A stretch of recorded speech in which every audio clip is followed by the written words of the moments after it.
High বন্ধুরা, আমি এখন বানাবো বেসনের আর বাঁধাকপির পকোড়া। তোমরা দেখতে থাকো আমি এর মধ্যে কী কী দিই। দিলাম লবণ, এরপর দেব চিনি। একটু চিনি অবশ্যই দেবে, তাতে টেস্ট খুব ভালো হবে।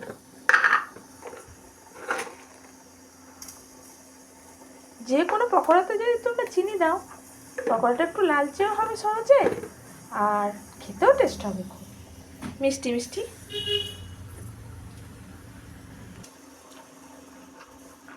এরপর দিয়ে দিচ্ছি অল্প একটু বেকিং সোডা। এরপর দিয়ে দিচ্ছি একটু কালো জিরে। কালো জিরেটা পকোড়া যখন খাবেন তখন মুখে যদি একটু পড়ে তাহলে খেতে খুব টেস্ট লাগে। এরপর দিয়ে দিচ্ছি একটু সাদা জিরে, এটাও টেস্টের জন্য।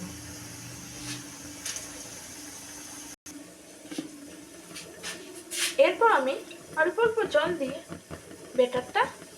বেসনটা ফাটিয়ে নেব। অনেকে কীভাবে পকোড়া করেন জানেন বন্ধুরা? অনেকে যে সবজিটা দিয়ে করবে ওই সবজিটা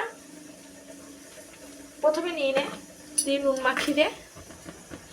নুন মাখানোর পর বেসন দিয়ে মেখে নেয়, অল্প অল্প বেসন দিয়ে মেখে পকোড়া করে। কিন্তু আমি আবার এইভাবে পকোড়া করি, বেসনটা ভালোভাবে ফাটিয়ে। আমার মনে হয় এতে বেশি টেস্ট হয়, ভেতরে শক্ত কোনো কিছু থাকবে না। খুব সুন্দর বেসনের সাথে পকোড়ার যে সবজিটা দেবো সেটা খুব ভালোভাবে মিক্স হয়ে যায়। সেই জন্য আমি যতবারই পকোড়া করি ততবারই এরকম বেসনটা ফাটিয়ে নিই। দেখো বন্ধুরা, বেসনটা ফেটিয়ে কেমন কালার এসছে। আর পকোড়ার জন্য বাঁধাকপিও কাটা হয়ে গেছে। আর কি কি কাটবো আর কি কি দেবো পকোড়ার মধ্যে শুধু দেখতে থাকো। এই আদাটা একটু কুচিয়ে দেব, আর তার সাথে দেবো এই 4টে কাঁচা লঙ্কা। আদাটা আমি কীভাবে কোচাই দেখো, এভাবে কাঁচি করে ছোট্ট ছোট্ট করে কুচিয়ে দিই। এতে কি বলো দেখুন, অনেকে আদা বেটে দেয়, বাট আমি আদা বেটে দিই না।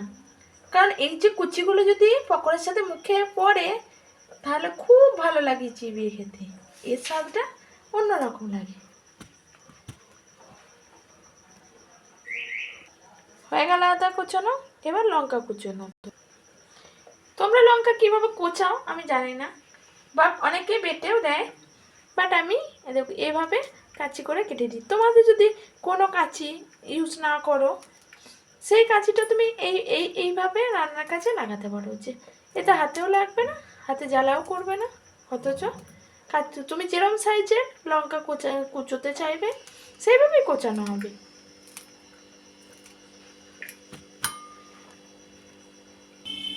এই দেখো বন্ধুরা, বেসনের মধ্যে লঙ্কাগুলো দিয়ে দিয়েছি। এবার বাঁধাকপিটা দিয়ে আমি মাখবো সুন্দর করে।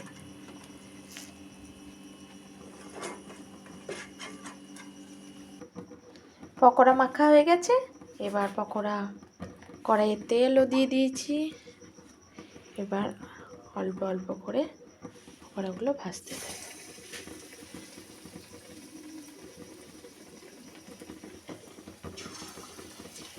ছোট্ট ছোট্ট করে ভাজতে দেবেন। যে কোনো সবজির পকোড়া যদি আপনি ছোট্ট ছোট্ট করে ভাজতে দেন না, তাহলে খুব ভালো মচমচে হয়।